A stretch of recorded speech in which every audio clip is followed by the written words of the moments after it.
Alright, in this video, we're going to talk about a trick that I have, or not really a trick necessarily, but perhaps a lesson about focus and how to do it, basically.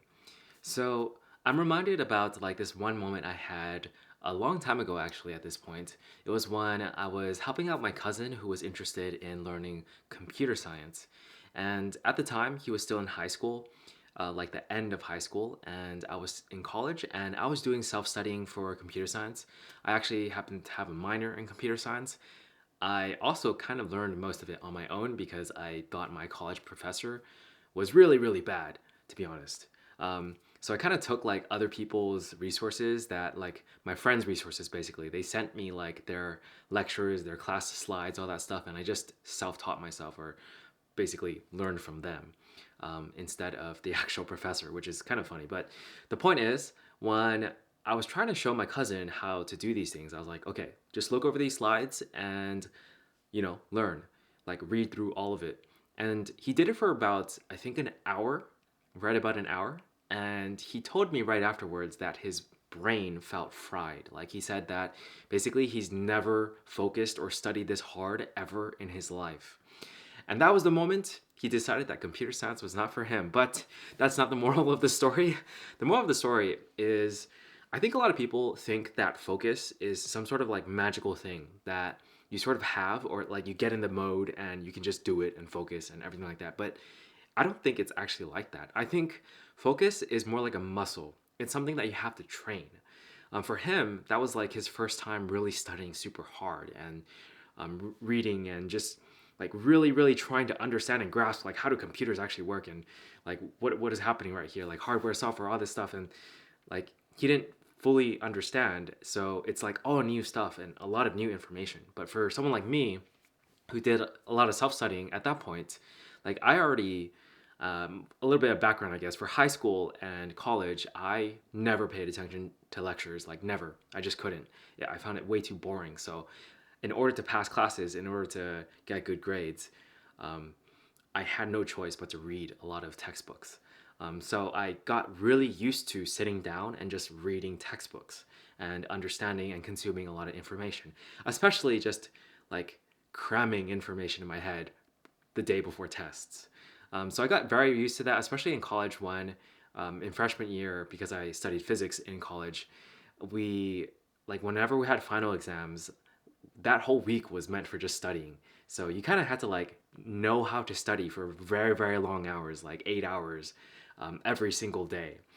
So at that point, my brain was capable of doing that, like just sitting down and being able to consume lots of information for a long time and be able to focus in a way.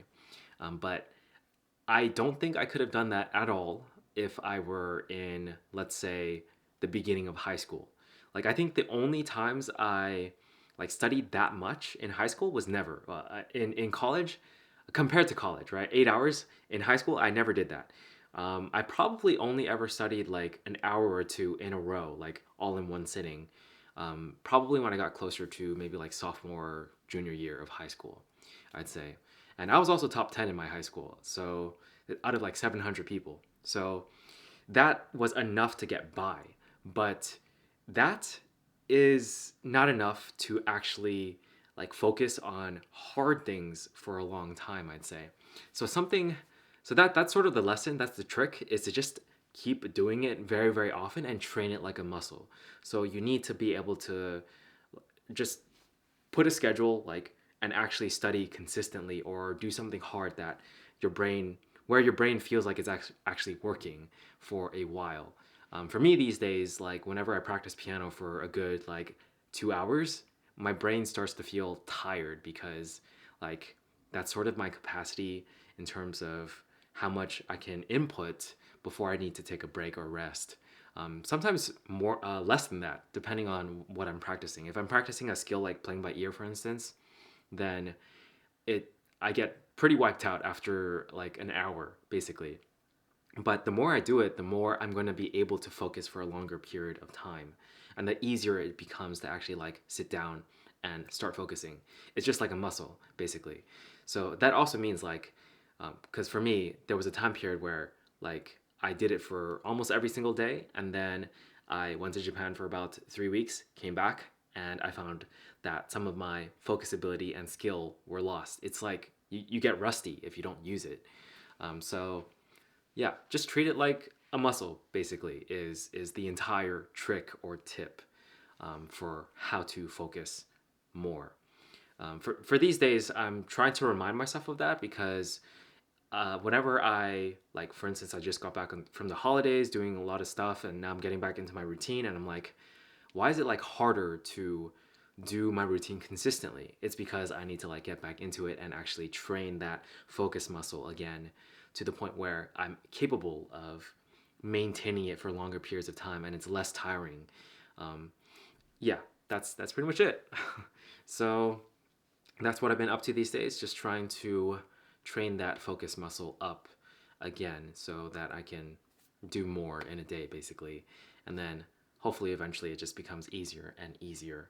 Of course, there is like limitations and limits, just like how there is for like how much you can do before, a certain muscle is just like diminishing returns, right? So, and everyone has different capacities as well. I'm not trying to like say, like, do this and then you're going to be able to study 8 hours a day every single day.